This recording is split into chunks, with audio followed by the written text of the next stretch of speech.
Hello, Rocky here, and I hope this video finds you well. Just a short video to just talk about one of the things that we don't get to cover actually. If you've spent the day with me doing the accidental counselor training, we usually don't get to the very last page parts of the manual.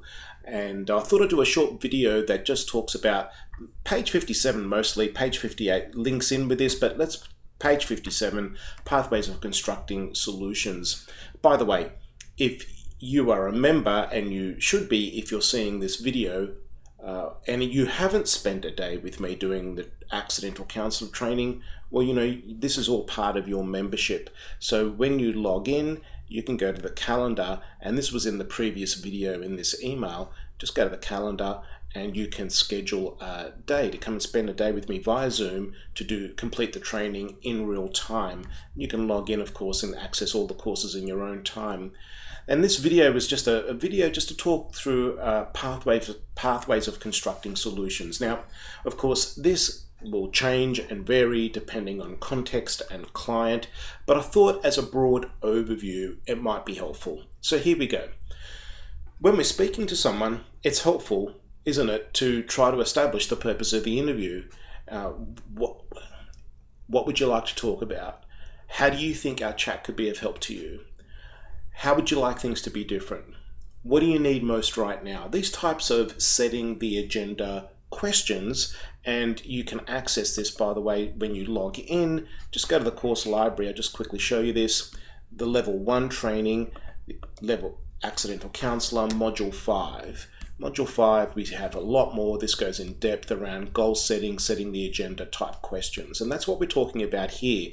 So we want to get the purpose of the interview. What's the person's best hopes? What are they hoping for here in talking to you? Now, I know, especially from some of my school friends, educators, they'll say, Rocky, sometimes the student that we're working with doesn't want to talk. Now, that's another video, another time.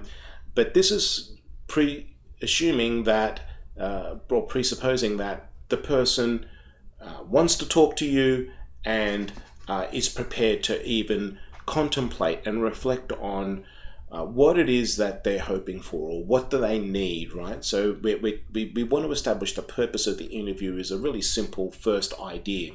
Once we get the tentative idea of what that would be, a next best step, the desired outcome, well then again, it's important to work out, is this something that the person wants? Assess motivation for change.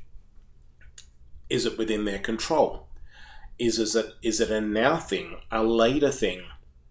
And so you can ask here, how much would you like this to change? You could even scale this, where you'll see scaling questions, by the way, at pages 55 and 56 if you've already got the manual and you've done the training with me. And if you haven't, well then, when you log in, module 8, there's a whole module around scaling questions. So let's go back to this. Once we establish the purpose of the interview, identifying the outcome, or the way I like to describe it, a possible next best step, well then we want to know, as I said, are they motivated? Do they want this? Is it a now thing? Is it urgent? Is it a later thing?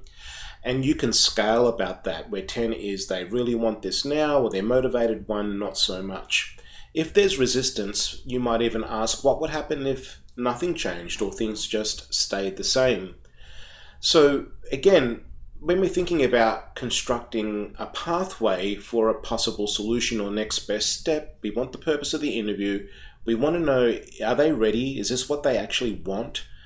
And if they are ready, they want to act on this, that's something they want to focus on, well then we can look at what we call exception questions, or finding resources.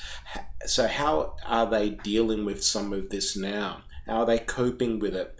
Looking for past resources or strengths, looking for times when perhaps that they have been able to cope or manage with the problem, when things have worked, looking for strengths that they can bring to the situation.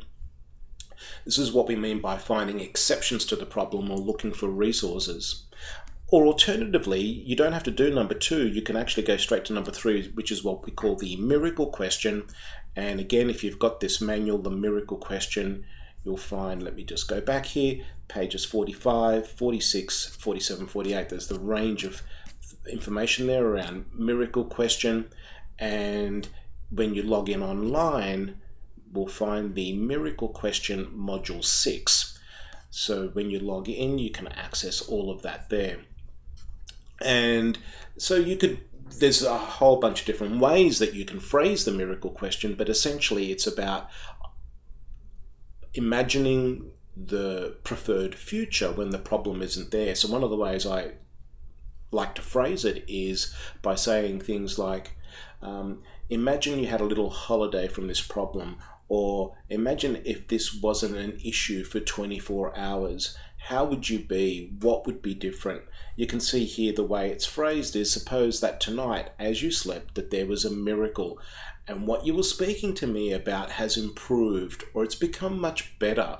What would you be doing differently? All of this, remember, as part of the solution-focused approach, is helping the person paint a picture of the solution. But as you know, I like to, rather than saying the solution, I like to phrase it as next best possible step. Again, hope you found this helpful. A little bit of a reminder of the accidental counselor training that you may have done with me, or maybe that you've already accessed in the modules online. And we rarely get to this part of the manual, and I thought in this members update, I would share this with you. Hope you found it helpful.